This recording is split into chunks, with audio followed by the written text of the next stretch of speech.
పహల్గామ్లో ఏం జరిగిందో మనందరికీ తెలుసు. కేవలం నువ్వెవరు అని చెప్పి అడిగి నువ్వు కాఫీర్ అని తెలిసిన తర్వాత నీ మీద అత్యాచారం జరిగింది, పరలోకాలకు నిన్ను పంపించేసారు. సేమ్ అట్లనే ఒక జుబైర్ అన్సారీ అని చెప్పి, మళ్ళీ ఈడెవడో మతిస్థిమితం లేనోడు కాదురో, ఇప్పుడు ఇవన్నీ మతిస్థిమితం లేనోడు లెక్కనే చెప్తారు. ఈ జుబైర్ అన్సారీ అనేటోడు ముంబైలో ఒక దగ్గర రోడ్ల మీద తిరుక్కుంటా ఏం చేసినావు రా అంటే కాఫీర్లను ఐడెంటిఫై చేసి కంజర్లతో ఒడుస్తున్నాడట. అంటే కాఫీర్లకి ఇక కంజరే, కాఫీర్లు కథం కావాలా? ఇదేనారా ఇక మీరు నేర్చుకున్నది? ఇదేనా మీ పంచాయతీ? మళ్ళీ ఈడు వయసు ఎంత? 31 సంవత్సరాలు. ఇది ఓపీ ఇండియా లాంటి కథనాలలో కూడా కంప్లీట్గా మాట్లాడినరు. ఇక సోషల్ మీడియాలో అయితే ఇది హోరెత్తిపోతున్నది.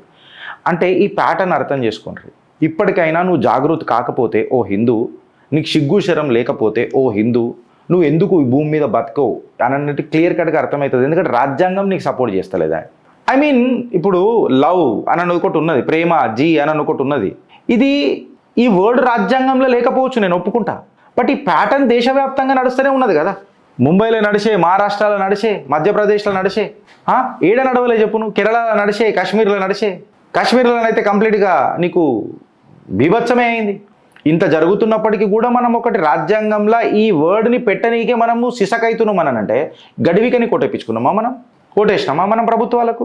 మన అని అంటూ ఎవడున్నాడు అని అంటున్నా.